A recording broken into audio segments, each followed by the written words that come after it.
ગુજરાતના રાજકારણમાં તમે ભૂતકાળથી લઈને વર્તમાન સુધી નજર કરો તો હંમેશા ખેડૂતો છે ક્યાંક રાજકારણના કેન્દ્રમાં હોય તેવા દ્રશ્યો અવારનવાર સામે આવે. એવી કેટલી બધી ઘટનાઓ છે કે ખેડૂતો જે પોતાના હકનું જે આંદોલન હોય ને આખું આંદોલન છે એમાં રાજકીય રંગ ભળી જાય અને પછી ખેડૂતોના પ્રશ્નો યથાવત રહે છે અને તેમની સમસ્યાનું કોઈ સમાધાન નથી આવતું, પરંતુ રાજકીય પાર્ટીઓ છે તેને ખૂબ લાભ થતો હોય છે. આજે ગોપાલ ઇટાલિયા છે કોંડ ગામે જવાના છે, વીજલાઈનના મુદ્દે ખેડૂતોને મળવાના છે. ત્યારે મોરબીના હિતુભા રાઠોડ છે તેમણે ગોપાલ ઇટાલિયાને આડે હાથ લેતા ઘણા બધા સવાલો કર્યા છે, ઘણા બધા આક્ષેપ કર્યા છે, તેના વિશે વાત કરવી છે.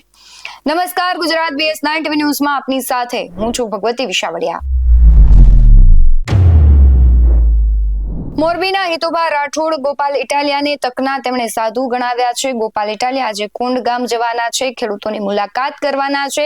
ખેડૂતો સાથે જ્યારે રહેવાનું હતું ત્યારે તે સરકાર વિરુદ્ધ એક વાક્ય પણ નથી બોલ્યા તેવા હિતુભાના ક્યાંક ને ક્યાંક આક્ષેપ છે. સાથે જ તકના સાધુઓને હિતુભાઈએ અનુરોધ કર્યો છે કે આવો, એમાં કોઈ જ વાંધો નથી, પણ કાકરી ચારો ન કરતા.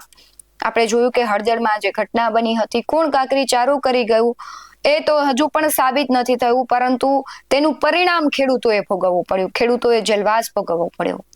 ખેડૂતોના પ્રશ્નો છે તેની સમસ્યાનું સમાધાન થાય કે ન થાય, પરંતુ હેરાન ખૂબ ખેડૂત થઈ જતા હોય છે.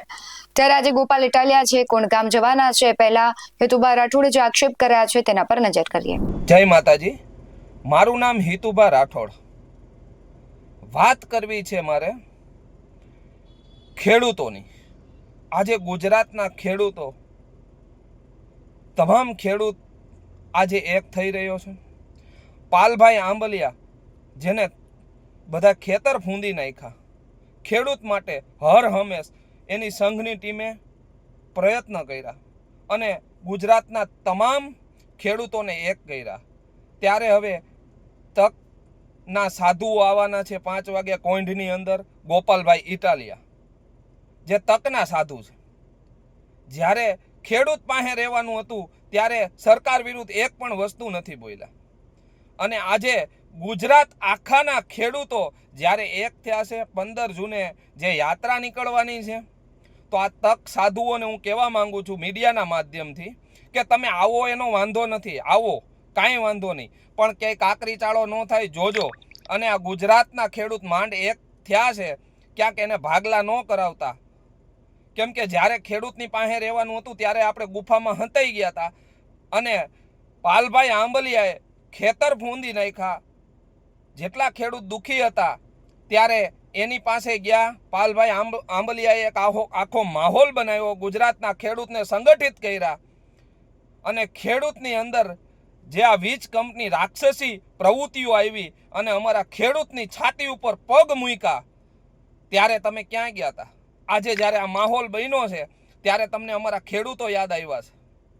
તો હું આપને આ મીડિયાના માધ્યમથી કહેવા માંગુ છું કે આવો તો ભલે આવો, તકના સાધુઓ, પણ ક્યાંક ને ક્યાંક આ ખેડૂતના ભાગલા ન પાડતા. અને 15 જૂને જે ખેડૂત ગુજરાતના ખેડૂતો ભેગા થવાના, એ તમામ ખેડૂત મિત્રોને પણ હું કહેવા માંગુ છું ક્યાંક ને ક્યાંક તમારા લાભ ન લેવાય એ જોજો. પાલભાઈ આંબલિયાએ જે મહેનત કરી છે એ સંઘર્ષનો રસ્તો છે, પણ ચોક્કસ મને વિશ્વાસ છે કે જે સંઘની ટીમ અને પાલભાઈ આંબલિયાએ જે ખેતર ફૂંદ્યા છે એનું ચોક્કસપણે નિવારણ આવશે. અને આ તકના સાધુઓનું ધ્યાન રાખજો. આજે એ કોંઢની અંદર 5 વાગે આવે છે એવા મને સમાચાર મળ્યા છે. તો તમામ ખેડૂત મિત્રોને પણ કહું છું ક્યાંક ને ક્યાંક ભાગલા ન થાય એ જોજો અને આ તકના સાધુઓને ઓળખજો.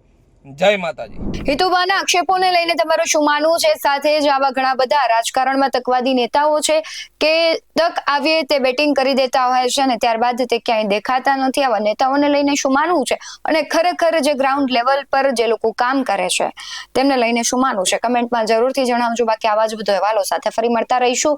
તમે અમારી YouTube ચેનલને સબસ્ક્રાઇબ કરવાનું અને Facebook અને Instagram પર ફોલો કરવાનું ભૂલશો નહીં. બાકી નવી અપડેટ્સ મેળવવા માટે આપ જોતા રહો BS9 ન્યૂઝ. નમસ્કાર.